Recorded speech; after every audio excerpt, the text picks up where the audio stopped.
Cashflow Diary Podcast, episode 23. Congratulations, you showed up. Give yourself a high five in celebration of your success. Welcome to the Cashflow Diary, where new and experienced investors come to take confident action towards their goals.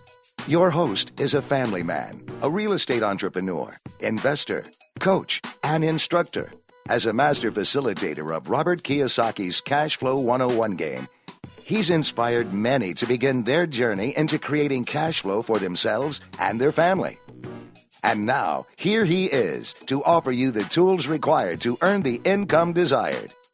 Your cash flow coach, Jay Massey. Hello and welcome to another episode of the Cashflow Diary Podcast. Glad that you are here. Just so you know, if you haven't heard us before, make sure you go over to episode 1 to check out the format of the show and understand a little bit about who I am and what's going on, and most importantly, why you may want to continue listening. Right now, as the Cashflow Diary would state, I love cash flow, and this is more or less a record of what it's going to take or what it's taking me to get to 1,000 units free and clear. And I'm just sharing with you everything that I can share with you through my journey. You know, at this particular moment, we're approaching 400 units, and I'm very, very excited about it. And I just want to keep going and keep going. But in this process, I thought it would be helpful to show other people how on earth to do this thing so that they'd have the opportunity to duplicate as much or as little as they would so decide. And again, you know your situation better than I do. You know whether or not you listening to this is of value, and you know whether or not you know how to put the teams together and make things happen.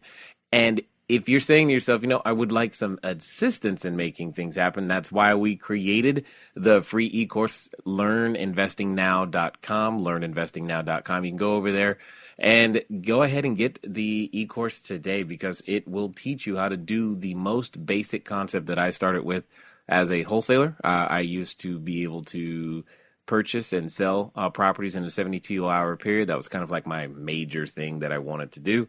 And I would buy them at a discount, sell them at a discount, and be able to, you know, keep that going for quite some time. And if something like that is of interest to you, feel free to go over to learninvestingnow.com and get your course now. Now, you may also notice when you go there, I am bribing you. Yes, this is what I'm doing. I'm bribing you. I want more reviews on the podcast. So for those of you who are also willing to give a positive review of the podcast, please do so. And I will give you a free month of our premium membership on our website, which has additional courses, additional information, and even has the full version of all of the live recordings. If you were listening to the previous episode, you probably heard some live recordings. You probably wished you were there. Well, we've got the next best thing to being there. I have the ability, of course, to upload those videos, and you can see them. For all of our premium members, they are also there. And again, I always go through our forums answering questions, making sure that everyone's questions are answered as best as I possibly can to be able to help everybody get what they're looking for when it comes to real estate. And last but not least, if you have a desire, or if there's anything that we've shared with you that you find of value, would you let us know? 800-689-1764. Again, 800-689-1764. It is a toll-free number, voicemail. Call and leave a comment about the show. Leave a question that you'd like us to answer, and we'll do our best to do exactly that. Well, enough of that. Let's get down to business. We have our cash quote for today, and it comes from a person who definitely has a lot of cash. Things you like to do should be a hobby of yours, but things the world does should be a business of yours. That's how I heard it from as it was relayed to me, and I was told that Mr. Warren Buffett said that. I kind of like that idea. Things you like to do should be a hobby. So, you know, many of you know I like photography. If you've been over to the Facebook page or some of our websites, etc., many, not all, but many of those photos, especially the ones on Facebook, were photos that I took myself, and I like doing it. But so therefore that's a hobby, right? But the things the world does should be a business. And you probably have figured out that the world likes to live in houses or housing. Maybe it's an apartment or a condo or a townhome. It doesn't matter. Or maybe you've learned that businesses like having a place to stay as well. Or maybe you've chosen, like if you think about it, the world loves to go to the movies, and the movies are done at a theater, which is also another type of real estate play.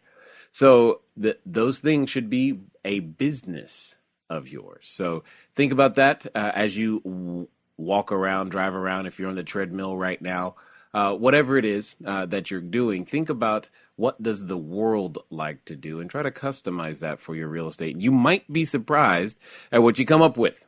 Anyway, so here's what we're going to do. I've got more and more live live audio, because the video is inside the premium membership. Anyway, I've got more of that for you today. And, we do our best to select some of the best 5 and 10 minute segments that we possibly can, because we've got hundreds of hours to choose from. And I just can't put hundreds of hours up here. You don't want to hear that. Or maybe you do. And that's why you're a premium member. Maybe you don't. I don't know. But I want to give you 4 different little clips this time that I believe could help you very, very clearly understand some very, very powerful yet basic concepts that have the ability to literally free your mind. I know that when I learned them, it changed the way that I looked at money. It changed the way that I looked at resources. It changed the way that I just look literally at the world, and it still affects me to this day. I know when I've shared it before with many different audiences, they've had various reactions, but the number one overwhelming reaction has always been, wow, I can see possibility for myself. Hopefully you'll have that reaction too as we get through all 4 of these on this particular episode. So let's get started. Times we get mixed up without understanding what the outcome is going to be. Where's the train going to end? Know where it's going to end before you board. And that's what I'm trying to help you understand here. That way you avoid being let down going, real estate didn't work. All I got was one single family house and they just put $100 a month in my pocket. Well, what'd you expect it to do? That's what it was supposed to do. But you had a different expectation from the beginning. Now, while we're on this subject, I want to show you the value of $100 a month. Because $100 a month doesn't sound like a lot, does it? Okay, clearly we have fallen asleep, so let me help you. $100 doesn't sound like a lot, does it? No, not at all. But let's do some math. If you receive $100 a month, how much is that a year? $1,200. So that's the same as $1,200 a year. In order to receive $100 a month for an entire year, let's assume for a second, instead of using real estate, you used a certificate of deposit, CD, at a bank. What I'm doing is that I'm just pulling up right now what a CD looks like in terms of the interest rates, and I just want a 1-year CD. So a 1-year CD, I see some various rates. The highest, you know what, let's go for higher. Let's see if we can make it really good. 5-year CDs. Let's go with a 5-year CD. See what the best rate is going to be, because the banks are clearly looking out for my best interest, and I want to make sure that I get the absolute best interest. So the highest number I see so far is 1.05, and that's probably the highest number. So let's go with that. So here we go. If I was to use a CD and I wanted to produce a simple $100 a month, the best rate I can currently find is 1.05%. So here is what I'm going to do my best. Can you see that kind of, but not really? Move it from there and focus. Is that going to do it? Yeah, now? No, that's just not going to happen. Okay, so I was going to do the math, but I'll write out the math for you. So I am going to do 1,200, because that's what we want to receive, all I'm going to do is divide by the interest rate, and that's going to tell us how much money we need to have set aside, sitting in a CD, sitting there, that we have to earn and own, and then leave alone to be able to earn $100 a month. So that's 1.05%. It's going to give me a dollar amount. $114,285.71. Yeah, right? The number I come up with is $114,285.71. That's all. So, isn't this the same thing as saying, if you could learn to buy one single-family house and put $100 a month in your pocket, isn't that, using none of your own money or credit, isn't that the same thing as saying, I've learned how to earn $114,285.71? Do you see the equation I'm making? Okay. You say, well, I don't have $114,285. Great. How long does it take you at your job to earn $114,285.71? How many years? Gross income. Gross income? 2 years? 1 year? 5 years? So couldn't I also then say that learning this skill set could save you 5 years of time or 2 years of time? You say 1 year? Okay, 1 year of time. If I said net, some of us, you were like, I'm never going to get there, right? Right? So in essence, what I'm showing you how to do collapses time frames. The two things that I was hoping that you'd be able to pick up from that were the earn, own, and leave alone, and understanding what a skill set is worth. When you go to your job, when I go to my job, when I used to go to a job, we all traded none of our own money or credit in exchange for compensation, right? So we don't get shocked or surprised that, hey, this person got a job and they don't have to use their own money or credit to be able to generate income. When you apply that same level of thinking to a real estate transaction, it all suddenly begins to make sense. We don't wait for ourselves. Could you imagine if you didn't go get a job until you had the money to buy a job? You say, you know what, I don't have enough money, so I can't do anything, which is kind of what we do when it comes to, real estate investing. We say, I don't have any money, so I can't be a real estate investor. Could you imagine if you said, I don't have any money, so I can't go to work? Well, that doesn't make any sense. You go to work to get money. You do your real estate investing to do the same thing.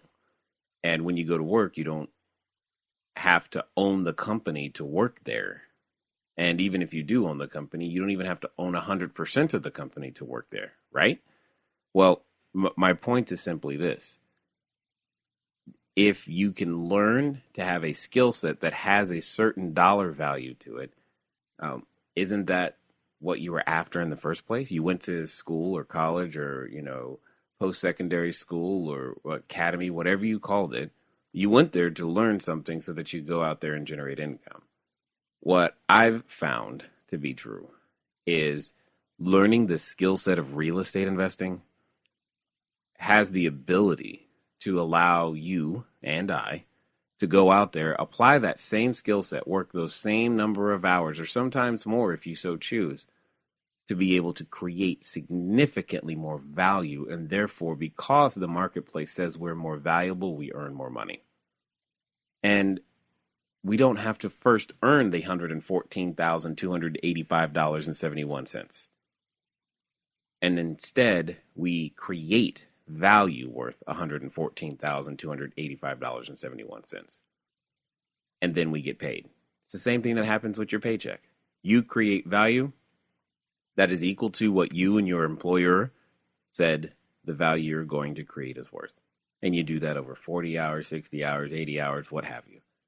And the difference now is that you have an opportunity through real estate to create as much value or as little value, because there is no floor to this either, right? So you have the opportunity to go either direction. I like that choice. I really do. All right, so let's get to the next one because this is absolutely, it covers two very, very important things. And then I'm going to share with you a personal example of something that I've recently done that illustrates these further as well. Okay, you're saying eventually purchase. So then if you've got this property on your hands for a while, somebody needs to be making a payment on it somewhere? You've made an assumption that there's a loan. Okay, so yeah, I did make an assumption that there's a loan. So how is this going to work if there's no loan out there? What do you mean if there's no loan out there? So who pays? Okay, who pays? I would purchase it for the 26. I would have to have $26,000 of my own to purchase this. I never said that. You did. I'm asking you. Oh, got it. I need the answer to the question. She's like, tell me. Yeah, tell me. No. Oh, okay. Now I understand what you're asking. Yeah. No. So here's the difference. You're used to when you go to the store, you say, okay, if I want to buy this marker, you take the marker to the cash register and you need to have the money at that exact second at the cash register. Okay, so I'm going to give you an example so that you understand the difference. When it comes to real estate,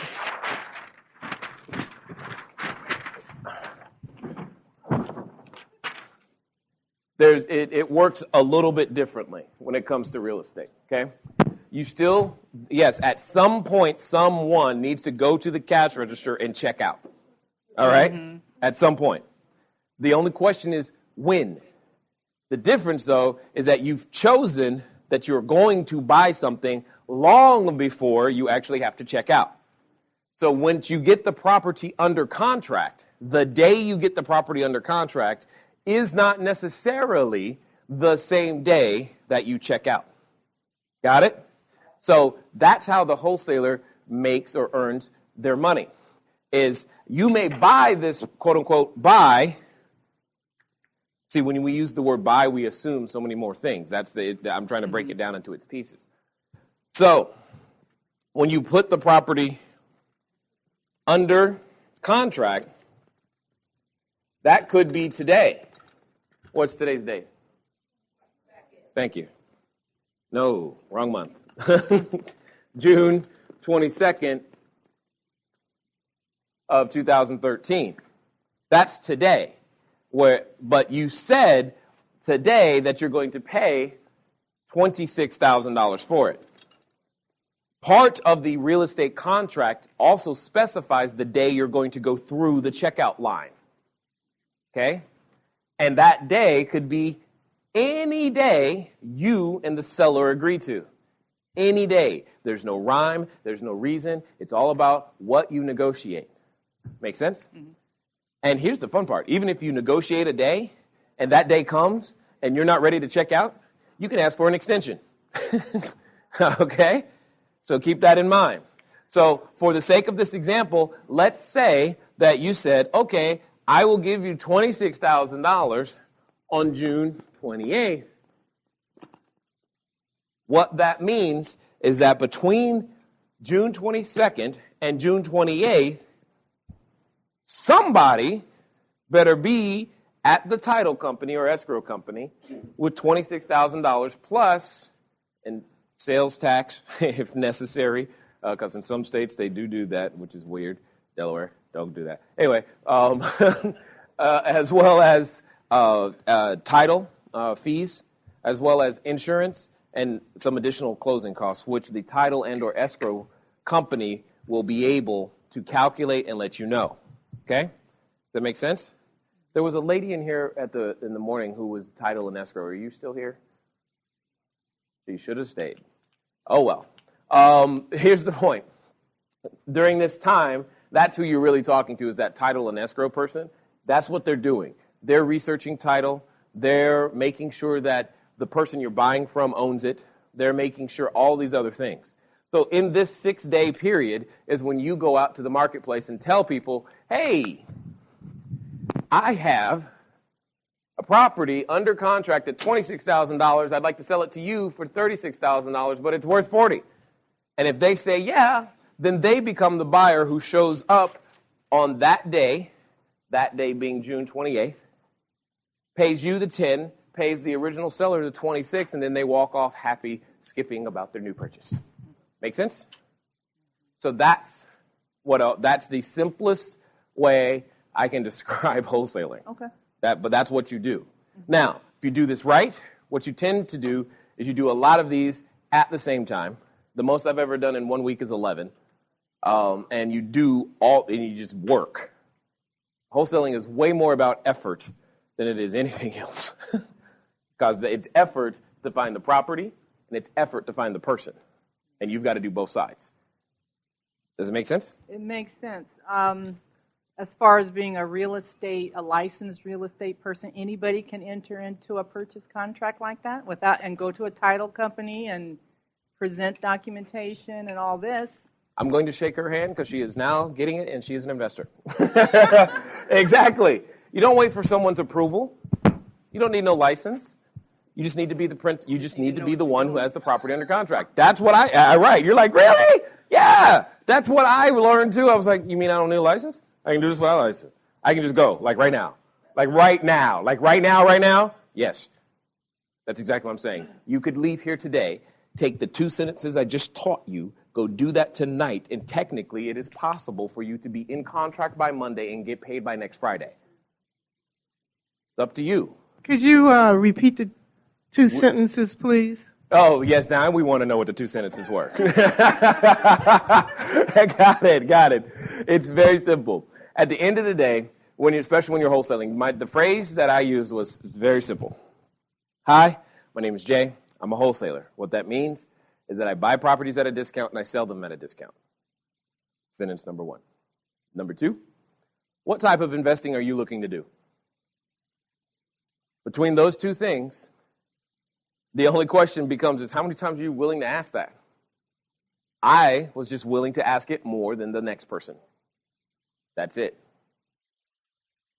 Now, when you listen to that, you probably heard me mention things about the words assuming. When you just remember this, what you assume limits your possibilities and opportunity to learn. Just because, to you, the word buy means one thing. You need to understand how someone else is using the word buy. As I've been taught, and you have probably been taught the same, nothing has any meaning except the meaning you give it. So when someone says, hey, I just bought a property, find out what they mean. Don't assume that meant that they actually paid for it, closed on it, all this other stuff, or even if they sold it. Find out some of the details. And don't be afraid to look, stupid. As I've always said, you can't learn and look good at the same time. No big deal. Well, as I said, I was going to share with you a personal example on how this also plays out. One of the ways this plays out is sometimes instead of being the wholesaler, if you're looking for additional property, you want to be the one. You want to use a wholesaler. You want to find a wholesaler to get you the property that you're looking for. Now, one of the questions that I like to use in that case is, do you have anything that could be seller financed? I've asked that question primarily of individuals who have a real estate license. And this time, actually a few weeks probably after this particular recording, it led to this particular answer. And this is how it went down for the wholesaler. The wholesaler in this particular case happened to be a licensed real estate agent. However, he was not functioning as an agent in this particular case. So he had a property under contract. It's a commercial property, 18,000 square foot building. He had it under contract, including commission and everything, for $840,000, and had previously been valued at around $1.8 million. And long story short, there were just issues that needed to be resolved. And they were not looking to close on the building themselves. So, well, he kind of wanted that, but I negotiated that part away because I wanted to own the whole thing. And in this particular case, he was asking for a $15,000 fee for having the deal under contract. So here's what happened. He found the property. He's standing in line. So if you're thinking about a wholesaler and using, when you go to a store, you're standing in line. And then while standing in line, I happen to walk by. I see that he's holding this, or actually I'm asking people, hey, do you have anything that could be seller financed? He holds up his hand and says, yes, I do. Here it is. And then I ask him, what is it going to take to stand in line in his place? And in this case, it happens to be, $15,000 and that was worth it to me as the buyer, because now I'm able to go ahead and purchase a property and only have to put $100,000 down, and the seller is going to carry the balance at 5% interest only. And I was able to negotiate a situation that allowed me not to have any payments on the loan until the building was 50% or greater occupied. And the major issue, again, is that the building was vacant and that the building is going to need some reconfiguration. It was previously a one-tenant building. We're now making it into a multiple-tenant building. So, again, all of these things are the things that made it possible, or why the person wanted or would be willing to sell. The seller willing to sell, and why the wholesaler would be willing to do so. The bonus for me in this case was that it actually had a cell phone tower on top. So that was very, very exciting. Now, in this case, you may look at that and go, well, I don't have $840,000. Well, that's okay. You, again, don't have to be the one that has the actual funds. However, your friends, your family members, whatever, are probably going to want to participate, and you can control the deal that way. And as this works out in this particular case for myself, that's exactly what I did. And I was able to find individuals with the ability to help with the down payment. And I still have to find them, but I'll find the individuals that'll help with all the custom and configuration, et cetera, that needs to happen to the building, so that we can continue renting it out. And one of the greatest things is that during the escrow period, because of understanding what happens when I stand in line, we started looking for tenants immediately. And we're in the process of negotiating not one, but two completely separate tenants. Probably should have around 4,000 to 5,000 square feet of this building leased here within the next couple of weeks. And we're on our way to having the entire 18,000 square foot building leased. And what's amazing about that is it's using the exact same process that you just heard in the previous segment. I'm just showing it to you from both sides of the equation. All right. Now, some of you are probably thinking, well, okay, all of that sounds great. However, what about that earnest deposit and that money? So listen to this next segment. When you enter into an agreement, do you have to ever put money down, or is that always negotiable? Awesome. We've made another assumption. I love assumptions. Excellent. Hey, James, can you get me one of the orange drinks, please? I was just thinking about it, or somebody. Anyway, here's the assumption. He said, when you enter in a contract, do you have to put money down? Here's my direct answer. No. What the correct answer is, again, I'm always going for the understanding of words. The correct answer to have a contract is something called consideration. When you look up the legal definition of consideration, it's something that is of value. Of value is relative. Is anyone in here a hairstylist and or maybe a masseuse? Anyone? Hairstylist right here? Excellent. Is it hairstylist? Masseuse? Oh my goodness. You got a whole lot of friends right now. So, how many of you would consider, watch me, you say you can't do a deal, I'm about to give it to you right here. How many of you would consider 10 one-hour massages something of value by a show of hands? Okay, right? So, here's what we do. I write a contract with you, and I am the masseuse, and I say, you know what?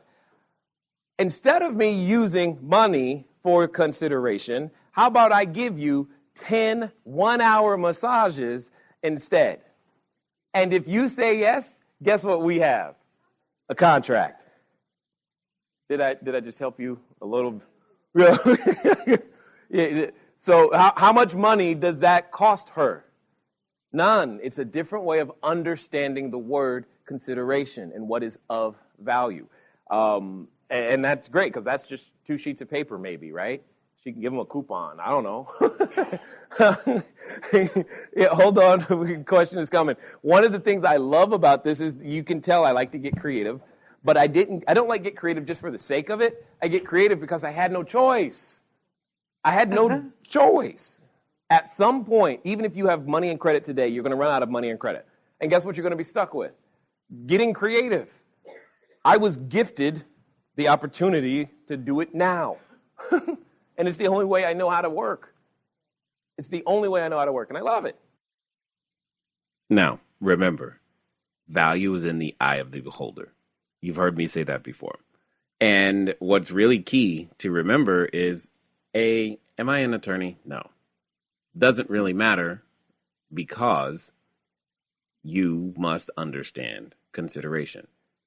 Now, part of the challenge with consideration, just so that you have an understanding, because I've tested this with different title companies and all kinds of things, is that I've learned that just because it is something of value between you and the other party, the title company still has to have a way to protect that something of value.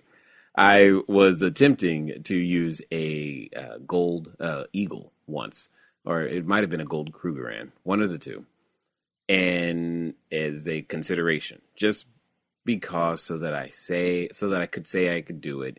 Everything was fine with the contract. Seller was fine with it. They didn't really care. Kind of intrigued them. They thought I was quirky, and I probably am. But I learned that because the title company didn't have a way of protecting the gold coin from loss or theft, that was the issue that stopped me from doing it. I thought that was interesting. I thought I'd share that with you because sometimes we let some simple things get in our way and we just go, well, I don't have an earnest deposit, so therefore I can't do a deal. Well, that's not true. Remember, as I said before, in this episode even, what you assume limits your possibilities and opportunities to learn and grow. So now let's talk about this last section. One of the things to understand is that wealth is a team sport. And most importantly with that is that you should do only that which you do best. That's one of the things that I like to do. Now, that don't take that to mean never grow. That's not what I'm saying. What I am saying, however, is do what you do best. You can learn other things, and you should, but do only that which you do best. That's the highest and best use of your time. So think about that as we go through this next section. How do you get your rehab teams together for your out-of-state properties? Ooh, yeah, great question. How do you get your rehab teams together for the out-of-state properties? That is a challenge. That is work. That is hard because not every contractor does the work that they say they're going to do.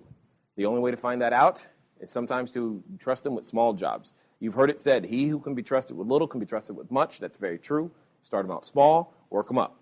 Start them out small, work them up, and work with many of them till you find the ones that understand what you're doing. Because some contractors also can only think in granite. That's a problem if I'm doing Walmart, right? Because I'm not doing a granite kitchen. They need to get familiar with words like Formica.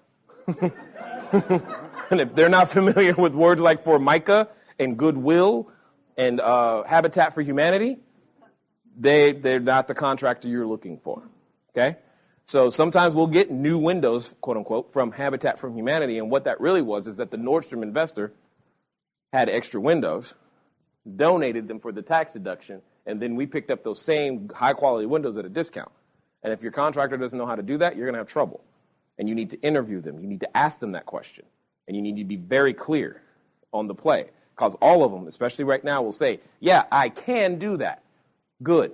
But here's the question I love asking.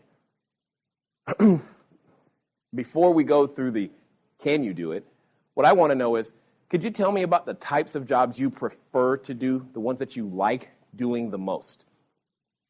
They'll tell you. And the ones that they prefer to do will be nothing but clues over whether they're Walmart, Target, or Nordstrom. They'll gladly tell you. They want to tell you because they're hoping that that's the type of job they get to do this time. And then they disqualify themselves without knowing it for you. But they could also say, yeah, I like these in this neighborhood, boom, boom, boom. Okay, excellent. Show me some of the work that you've actually done in this neighborhood. Where can I go to see what you've done? Excellent. Perfect. You can check these people out with the bank. You can check them out with the city. You should. Do all of these things. It is work. It is a process. It takes a long time to find a great construction team, rehab team that you can put together and trust, especially if you're not going to be the GC yourself. Because remember, you got to just do this is work. This is why I'm saying you're bringing something very valuable to the table, right? Because I told you earlier, I made the mistake by having the wrong contractors in place. Yes, there's so much, she said, is that why I stay in one geographic area? Yeah, that is the primary reason, because it's so much work to get the right team in place. By the time I've done it, I am so not eager to do that again. I'm like, cool, now that I've built a solid foundation, let's build a high-rise on it. Let's go deep. Let's go deep so we can go high. Why? Why do I want to keep jumping from city to city to city to city? Do you know how much work that is? You're making it harder. It's hard enough. It deals with people, right? Real estate would be perfect if people weren't involved. Just give me a house. A house is very obedient. People? Oh, my God. It's challenging. Well, there it is. You understand now that real estate is simple. People is the skill set that you need. You need interpersonal skills to make real estate work. And here's the good news. You can gain them. And regardless of where you are today. As I've told many people time and again, and very few believe me these days, but it doesn't really matter. I am naturally an introverted and shy person, period. That's just naturally me. Take me to a party, I'm probably going to find a corner, some chips, and some dip and be happy. However, it doesn't mean that you can't learn to develop the skill sets necessary for your business to be successful. So, I want to end this particular episode with the cash flow question. Nope, didn't forget. Making sure that we still cover the cash flow question. For those of you who have not participated in the game before, guess what? Answering the question correctly gets you an autographed copy of my upcoming book, Cash Flow Creation System, which I detail my entire business model, everything from A to Z, how to make it happen, all of the tips and tricks and techniques and my story, everything that goes into being able to build a portfolio of cash flow. So last week's question was, during the sales process, what's the most important skill set to develop? You know, didn't get any correct answers on this one, but that's okay. I'm here to tell you anyway. During the sales process, the most important skill set to develop is listening. Listening is the very skill set that I hopefully you are practicing right now. So, for those of you who want to answer this week's question, make sure that you call in to 800-689-1764. Again, that's 800-689-1764, or email your answer into cashflowquestion@cashflowdiary.com. Make sure that when you call in or email that you actually leave your address, because it's kind of hard to send you a book through the email. We need a way to contact you people. Excellent. So this week's question is, other than using other people's money, name at least 3 other types of leverage that real estate provides. Other than using other people's money, because everyone is familiar with that. They hear it, you hear it all the time. Name at least 3 other types of leverage that real estate provides. Again, 800-689-1764 to send in the answer, or cashflowquestion@cashflowdiary.com. That's it for this particular episode. Hopefully you enjoy the live sessions. Feel free to send us an email, let us know, leave a review, do those types of things. And guess what? Until next time.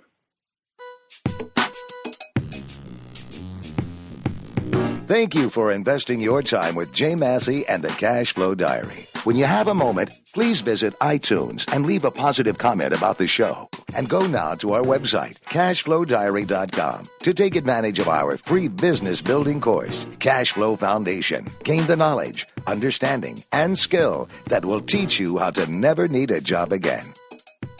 Until next time.